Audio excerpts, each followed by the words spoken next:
And now, please welcome your hosts, Amy and Trey Castles. Hey everyone, it's Amy Castles. I have a very special guest today, Alison Cheperdak. Welcome, Alison.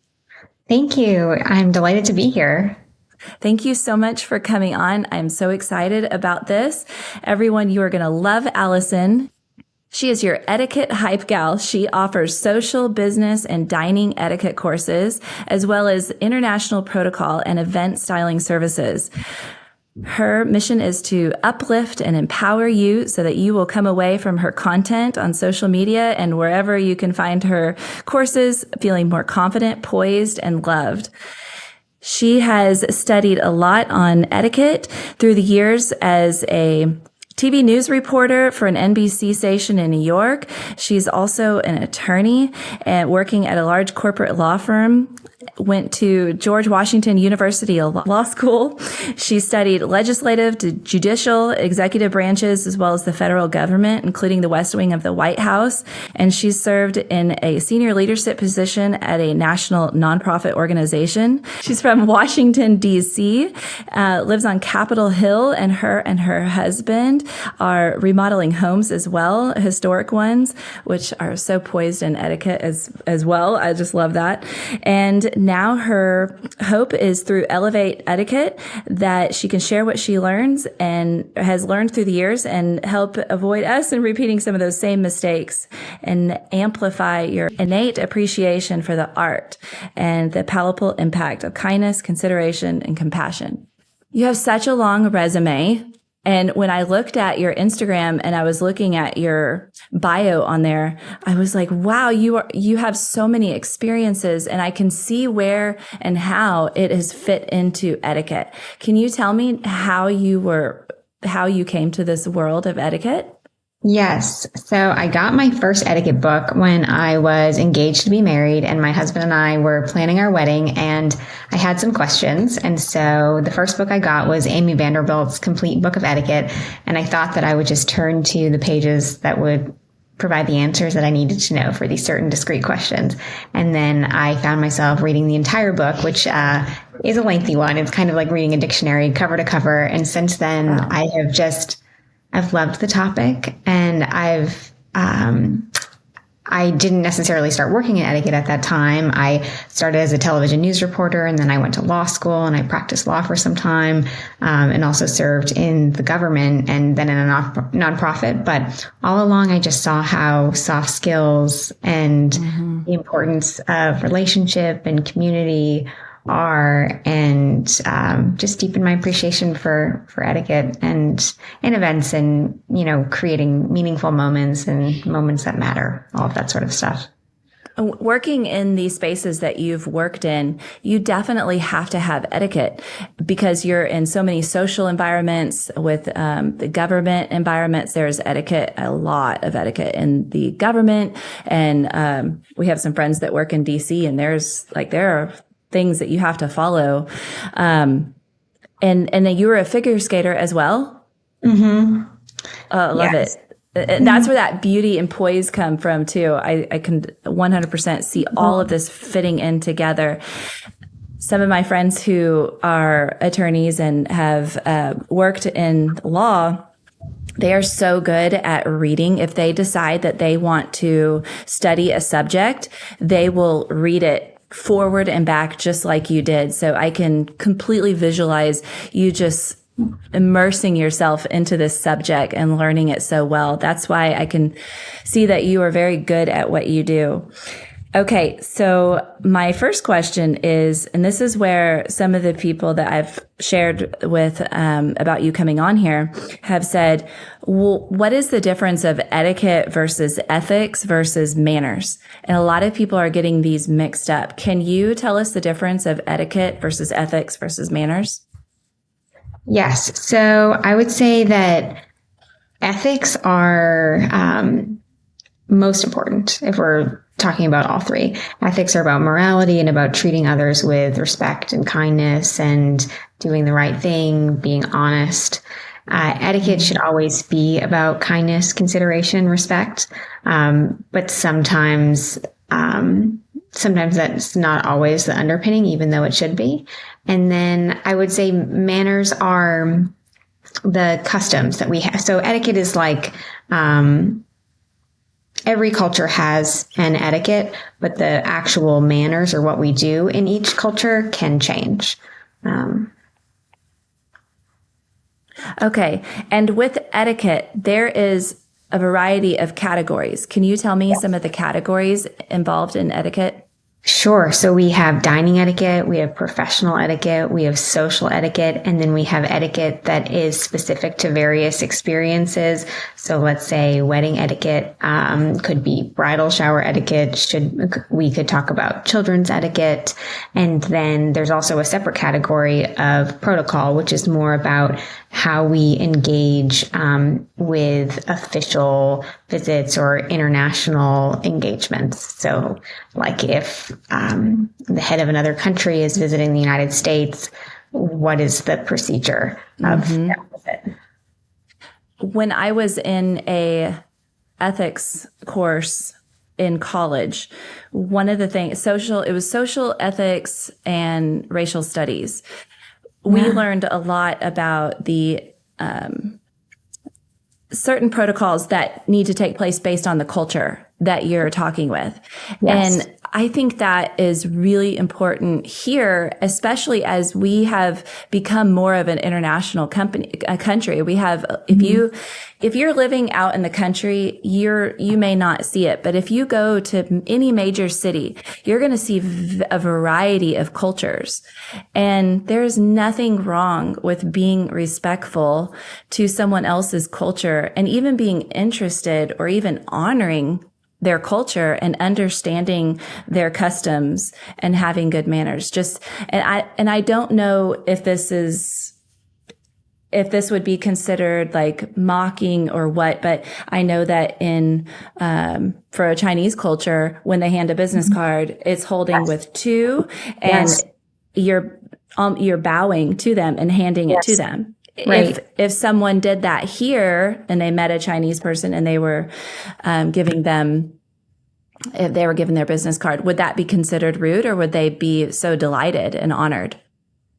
I teach that you should do that. That you should hand it with your two hands, and that you shouldn't do what commonly happens in the United States, where we're, almost like playing air hockey, shuffling our business cards across the conference room table to everybody there. And it's not an offensive thing. It's just an efficient thing. But I teach that it is respectful, even though generally you want to adopt, or you want to adopt the etiquette of the place where you physically are. So if you are an American and you are traveling to China, it would be different than having Chinese guests come and visit you. But because that's such an important piece of their culture, I think it's very gracious to demonstrate that you know that.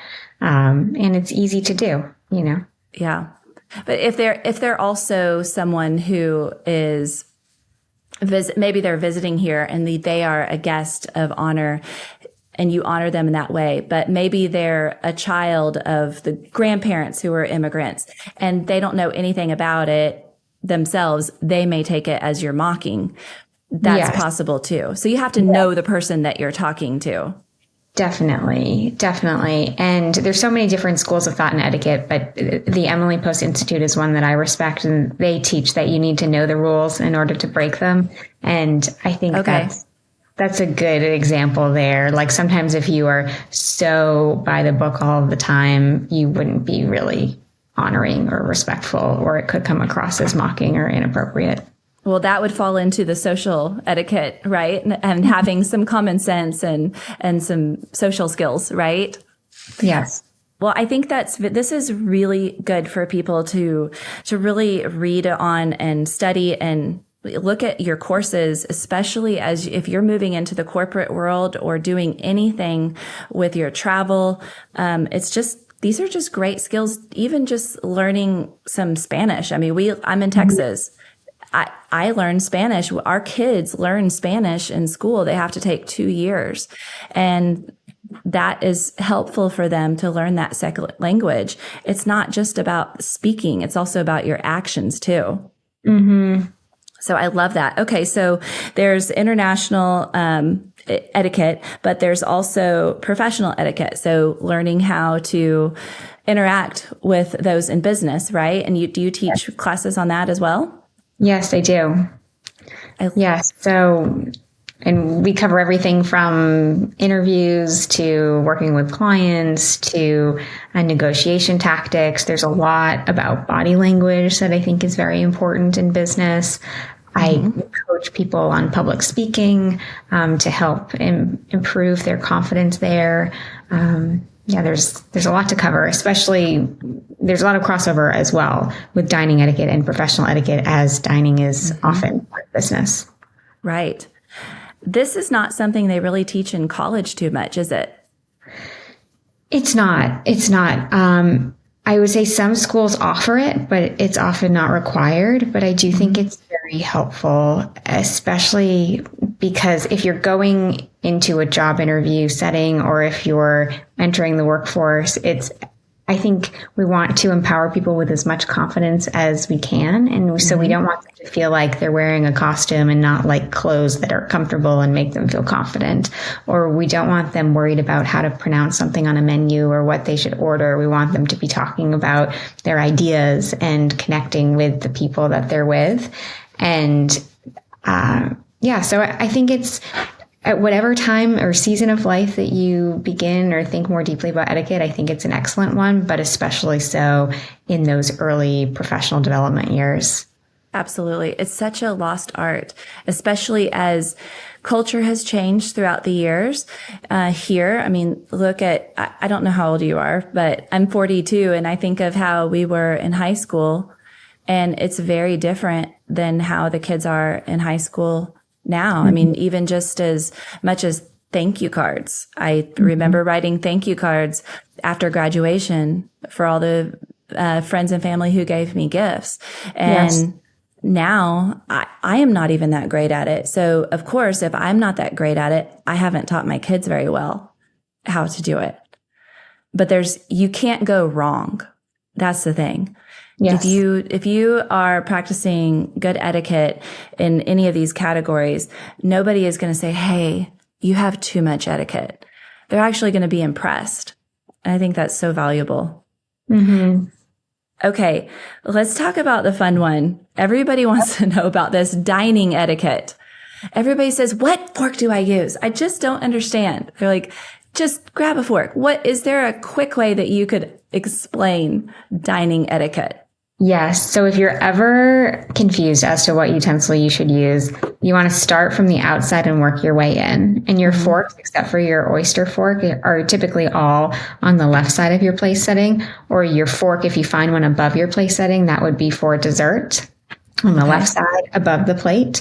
That's less common. Oftentimes you see the dessert utensils are put down when it's time for the dessert course, but generally you work your way in. And if you're ever unsure, you can just pause. You don't need to necessarily ask anyone. You can just kind of watch and see what your fellow diners do. And I will say, if you are ever at a fancier establishment, I do think it can become a little more confusing because the courses become more creative. And I have found they'll serve you a course with a fork and a spoon and maybe a knife, and you're not really sure. So sometimes if it's just very confusing, just do your best, and don't worry too much about it. Okay. And does the knife go on the right? It goes on the right. And, yes. and the edge that you would butter with is facing in towards your fork. Yes, right? Always facing in. And that actually is a tradition that comes from, like many of our etiquette traditions are ones that, especially in dining, show that we come in peace. So even the handshake began as a way to show that we didn't have any weapons on us, that we came in peace. Similarly, with the knife, we always have the blade facing in to demonstrate that we are not pointing the blade as a weapon towards anyone else. Oh, I love that. So each piece of etiquette has a historical story behind it. I wouldn't say every single one has a historical story behind it that you can trace with specificity, but a lot definitely do. I love that. Okay. And then the glasses. Usually you'll have a water glass, and then there may be a wine glass if wine is served. Yes. And then maybe a teacup and a coffee cup. Yes. Am I missing any pieces of? And then a champagne glass, if you're at, say, a wedding, or at a banquet or somewhere that would have a toast, you might find that as well. And generally the water glass can be like a goblet. The wine glasses, the red wine is a little bit larger. The white wine is a little bit more slim. And then the champagne glass would be the slimmest among them. And then there's also some specialty glasses that are good to know. But generally, you don't need to know, which is the martini glass, because if you order a martini, it's just going to come in the martini glass. So True. If you know that in terms of knowing your way around red wine, white wine, champagne, and water, that's helpful. And then whenever we are drinking from a glass, we want to hold it from the stem and not from the bowl of the glass. And the reason for that is twofold. One, because it preserves the temperature of whatever you're drinking. So whether it's red wine, white wine, port, all these different types of beverages, they are correctly served at specific temperatures. So the heat of your hand will either generally warm the glass. So that's one reason. And then the second reason is it prevents fingerprints from getting along the glass. And then if we want to get really technical, if you are someone that wears lipstick, or any kind of chapstick, really, you want to sip from the same spot. And the reason for this, and this is something that you think about throughout the whole dining process, you want to be as clean as possible and basically make as less work as possible for the people who will be cleaning up after you. And so just think about cleaning a lipstick ring, a rim around the whole glass versus just in one little spot. Yeah. That actually, I've seen that, like, where it's just lipstick all the way around it. It's kind of like, ooh. Okay. One of the biggest things I should say the biggest, the greatest irk that I have whenever it comes to going out to eat with someone is when they floss at the table. Oh, yes. Oh, have you seen people do that? Yeah. Because, they have the little portable little flackers, like, for flossing, which they're great. I mean, I use them every night, every morning. But at the table, oh, gosh. I see more and more people doing this. Yes. What do you have? It's not okay. I think, like, maybe if we're in like a public restroom in an airport and you have a long flight, like maybe like in that type of scenario, but generally speaking, all sorts of hygiene we should be doing in private. So we don't want to be fixing our hair or doing our makeup or, any sort of like taking care of your nails. All of that should be done in private. How has culture affected etiquette? Because when I think of, the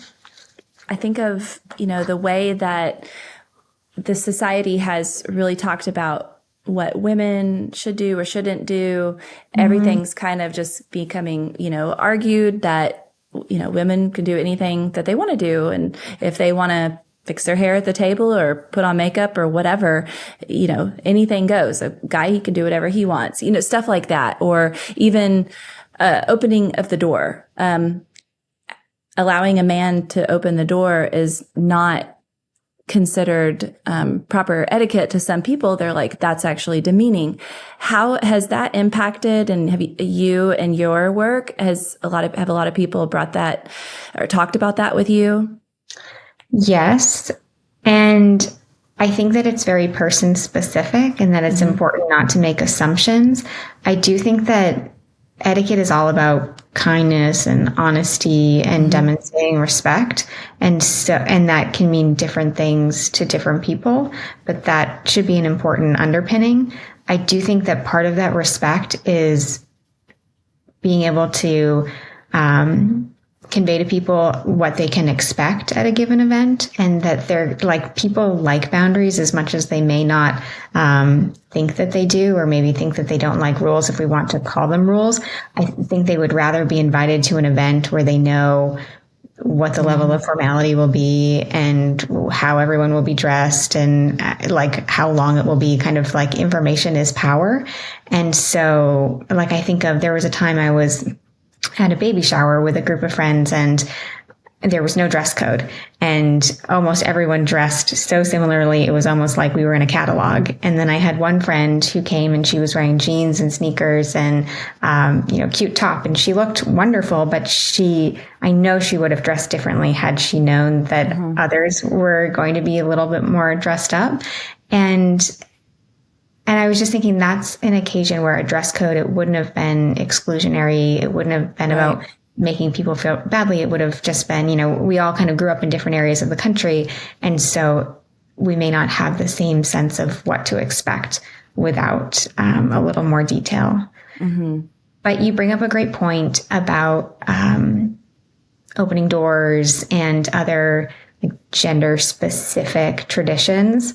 Some people love them. Other people don't. I think that you have to do what works best for you. Like, and I love them, by the way. I will absolutely tell someone, thank you so much for opening the door for me. Yes. For me, I'm in Texas. Chivalry is not dead. Yes. Yeah. I'm with you. And I think it's really special. But if someone disagrees, I can respect that. And that's when you'll see things like, if you're going to give a speech, instead of saying ladies and gentlemen, you may say like distinguished guests or friends and colleagues, or, there's other ways that you can get around it. Things like if you're not comfortable using non-traditional pronouns, you don't need to use the non-traditional pronouns to be respectful. You can just use the person's name. And there's other ways. You don't need to get super creative with the English language in order to not use the pronouns, but then also be respectful. Yeah, I understand what you're saying. And I 100% agree. Because whether you agree with someone else's beliefs or their lifestyle or whatever that they choose for themselves, we can still be kind. And we can still, I think that is going to go longer or going to go further than trying to make your stance and your point and your beliefs on them and by insulting. Right. And I think that kindness goes such a long way. Okay, let's talk about etiquette when it comes to social etiquette. One of the things I learned a long time ago, I never have to worry about this because I'm not a shy person, but a lot of people are very shy and they may not understand that when you're shy, it is the same mannerisms as someone who may be just really snobby and feel like they are way too good for this room. Yes. And I don't think many shy people understand that is a lot of times how they're perceived. Yes. Is that something that you've talked about as well? Yes. Just a few days ago, I had someone ask me about a family member who read a book at a party. And the question was, is this bad manners? Should someone be doing this? And I immediately thought, like, this person might have incredible social anxiety, and it might be really hard for them to be in conversation for any number of reasons. And it may be really comforting and something that it's helpful to them to just read a book and be by themselves. But I definitely find that. I think that, not to talk too much about the pandemic, but I do think COVID and social isolation made things a little more difficult and made even people who tend to be more gregarious and more charismatic feel a little rusty in social situations. But I think that it's nice to kind of think objectively about how you come across in these social situations, whether or not you have a goal, whether the goal is connecting with family or meeting new people at a conference or whatever it is. It's good to go into it with a goal. Like, I liked your last podcast was talking about Thanksgiving and about like having a healthy meal and enjoying your time with family. Maybe that's your goal, and you can think about, like, what would it look like to manifest that during the day. And I always recommend going into events with topics to talk about. And so that not saying like, how are you? Busy. Oh, good, good. Busy is my least favorite answer. I'm guilty of it too. But have things to talk about. And I think it's a really great, important skill to develop, to be a conversationalist and to make people feel heard. And when you talk with someone, they're not necessarily going to think like, oh, she had excellent etiquette. She was holding her wine glass just right. And nobody's going to say that. You're not going to think that, but it's like the aggregate of all of those little choices that make people feel like you really paid attention to them and you were listening, and they enjoyed your conversation, and they're looking forward to seeing you next time, or they're looking forward to working with you in the future, or something to that effect. I love that. When I think of someone who is at a party and they're reading a book, my first thought is not that they're snobby. And I think that if everyone could view that person as just being shy, and you treat them as if they were shy, you're going to win. Because if you can go at them kindly, if they were snobby, a lot of that is coming from insecurity right there. So either way, if you treated them the same, even though they act the same, it could be two different energies, but if you could come at them with kindness and help them feel comfortable, either the snobby person is not going to become snobby, or you just made up the shy person's night. And my thing that I always do is give a compliment. I mean, in some way, I mean, if somebody was there at the party and they were sitting there reading a book, I would say, hey, I'm Amy. What book are you reading? And they're, oh, that's so great that you are so dedicated to reading. Or I like your shoes. Those are amazing. Oh, what book are you reading? Oh my gosh, you're so great at reading. I should start reading more. I listen to audiobooks more. I mean, what books do you normally read? I mean, you can just completely get into a conversation and then, well, I'm really glad you're here. It was really nice to meet you. And that little bit right there can completely just transform their evening. Yes. And if you're hosting an event, there's little things that you can do to make people feel more comfortable. Like if you have a seating arrangement, you can intersperse your more talkative friends with your more shy ones. Or if you have people that they have something in common and you'd like to make sure that they get to speak with each other, you can seat them near each other. I like to separate couples. Not all couples like to be separated, but I think it's nice when you drive home and you had two distinct experiences. Because if you're sitting right next to your significant other, often you just keep having a conversation with them the whole night, or for the whole event.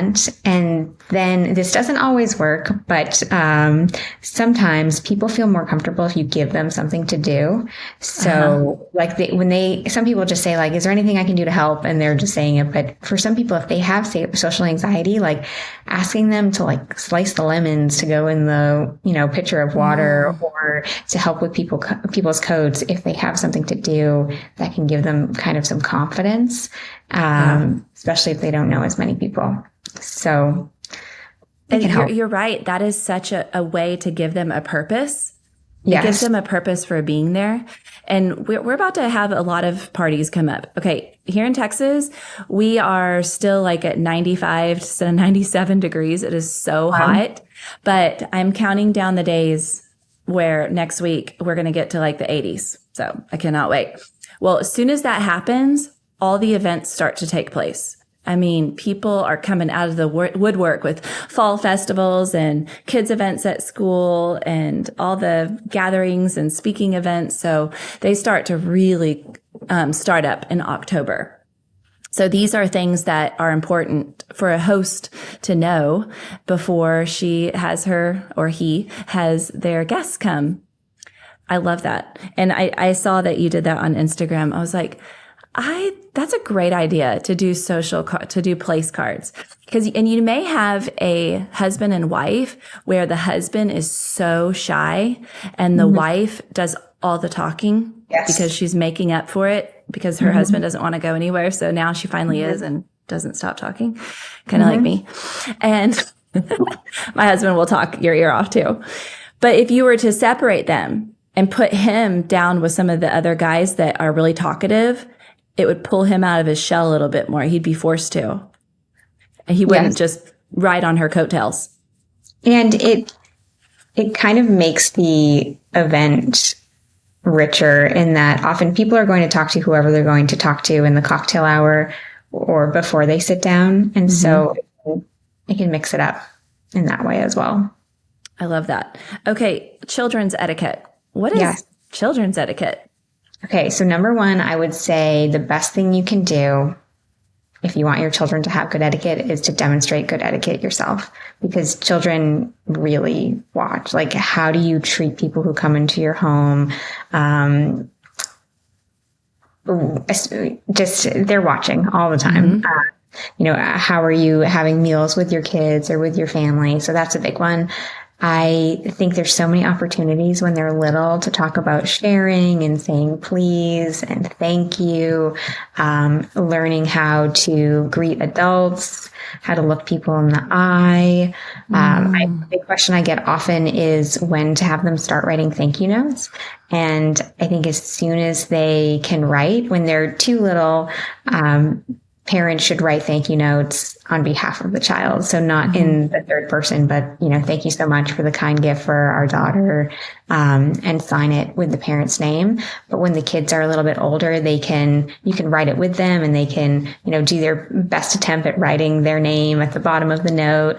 Or as they get even a little bit older, you could create a Mad Lib. So you're essentially writing everything, and then they're writing a word or two and then signing their name at the end. That is so cute. Very creative. I love that.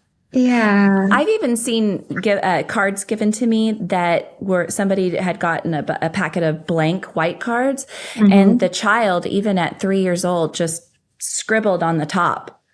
And then mom went and wrote the thank you card inside. I love that. Yeah. And I think the important things you want to teach your children about writing thank you notes is that first, you need to be in a habit of writing thank you notes. And then second, you want to mention the gift specifically. So it's not just thank you for the gift. It's thank you for this specific gift that you should mention in the context of the note. And then another thing that I love, and I think it's good for adults too, is not using the toy or not, doing the experience or whatever the gift is until the thank you note is sent or the gift has been acknowledged. Oh, that's motivation to get it done too. Yeah. I love that. When we decided to homeschool our kids, which they're in private school now, but they were 3rd and 4th grade. And we decided that we were going to take them out and homeschool. One of my motivations for doing so was the manners that I saw some of these homeschool high school kids that I had met or that they had. They looked me in the eye. I could always pick them out. I'd say, you were homeschooled, weren't you? Yes, ma'am. And their manners were so good. They looked me in the eye, had a firm handshake. They knew what they wanted, and they knew how to have initiative. So if I said, do you have gluten-free chicken or something like that? Then they might say, some of them would be like, yeah, I don't know. And then the one with good manners, very assertive, he'd say, I'm not sure, but let me go and check for you, and go beyond and then check the manager. So these are things that I wanted my kids to do and to learn. So I started with them, like I said, at 3rd grade and 4th grade, we started homeschooling. But prior to that, I had already started to send them into the sandwich shop with my credit card and telling them to go order by themselves. So 6 years old. And now if there was a long line, I wasn't going to do that. But any opportunity that I would get for them to go in and order their own sandwich, or if we go through the Chick-fil-A line, not the best place to eat, but we go through the Chick-fil-A line, since River was probably 3 years old, he would tell them what he wanted to eat. He'd go, chicken nuggets, french fries, milk. He would say that. And it just created such assertiveness in them. Now they're in school. The older two are in school. And one of the things that their teachers say to me is they're like, I'm very impressed with how assertive and confident your kids are. When they have a question, they have no problem raising their hand.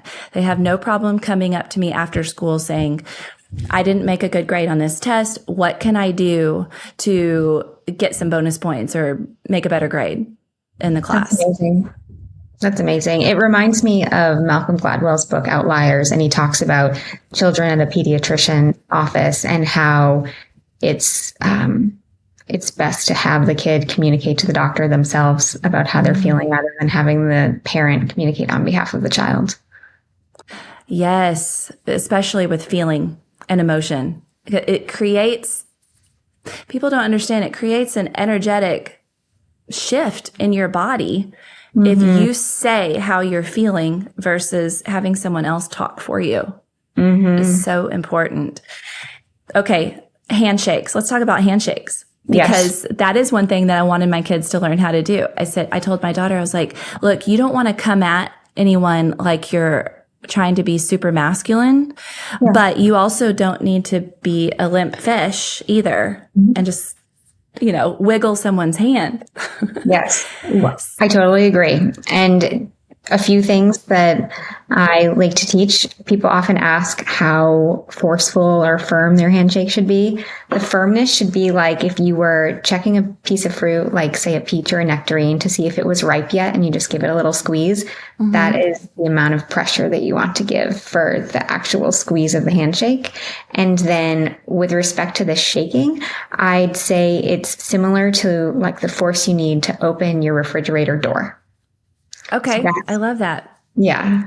So if it's anything less than that, it's probably not enough. And if it's anything more than that, then it's probably too much.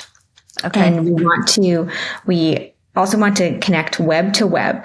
So not just, I'm not sure if people can see me, but web to web, not just your fingers. You don't want to, you always shake with your right hand, even if you are left hand dominant. Oh, okay. And then you don't want to you want to have your left hand to your side. So you don't want to put it on top of the other person.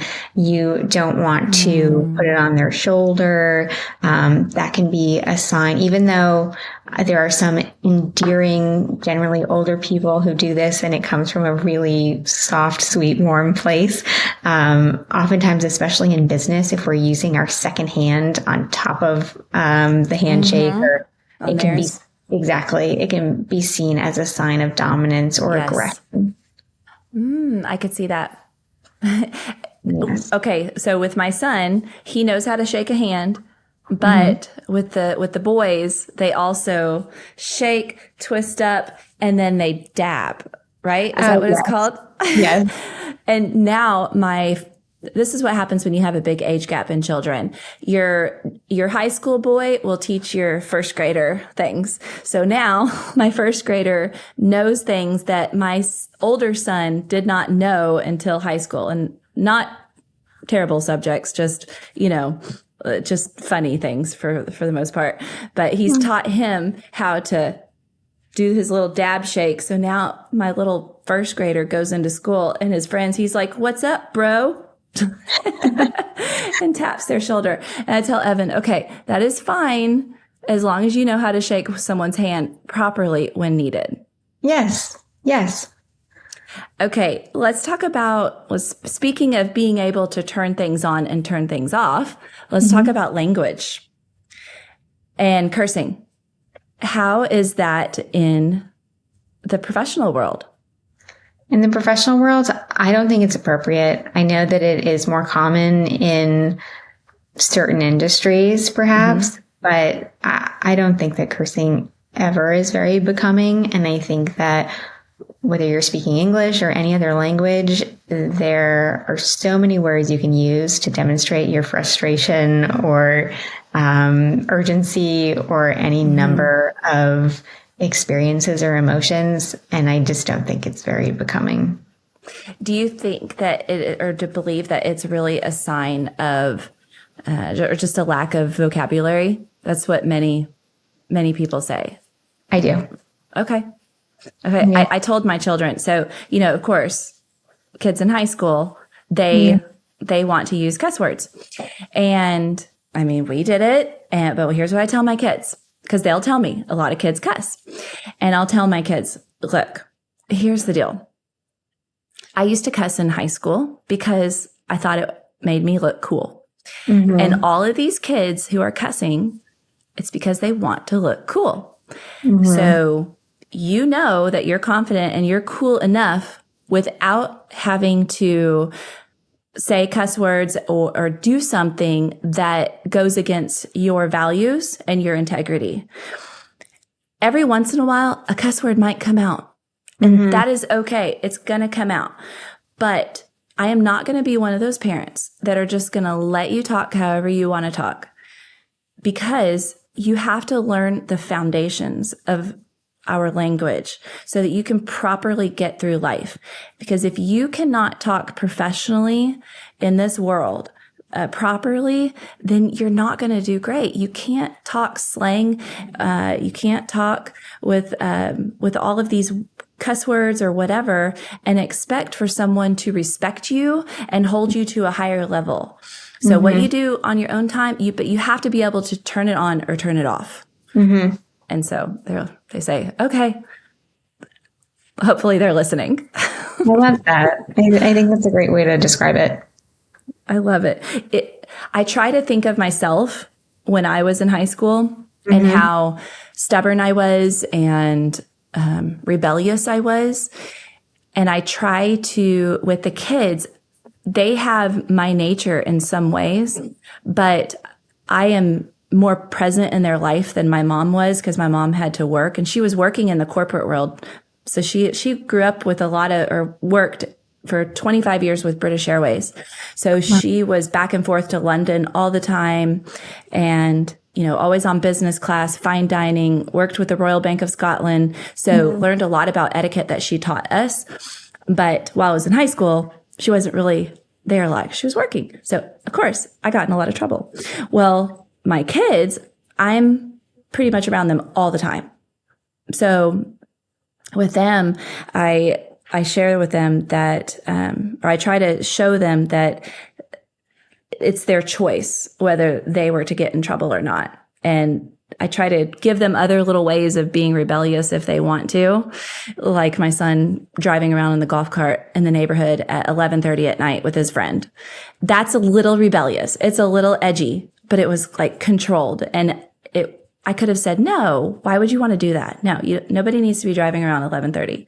But it made him feel that little rebellion so that hopefully he gets that little fix. You know what I mean? Mm-hmm. Okay. All right. I don't know where I just went all with that, but all right. Public speaking. We're getting close to the end of this, but I did want to go into public speaking just for a second.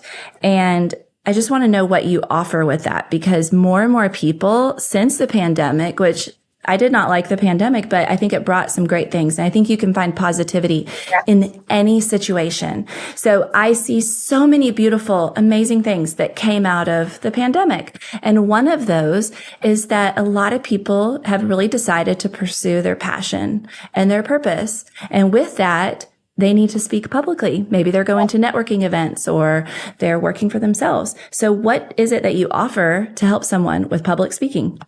So I help people with everything from writing their remarks to delivering them, or even if they don't necessarily have specific remarks that they're practicing, just improving their public speaking more generally. But often it includes watching them speak, and then we record it, and then we watch it back numerous times together.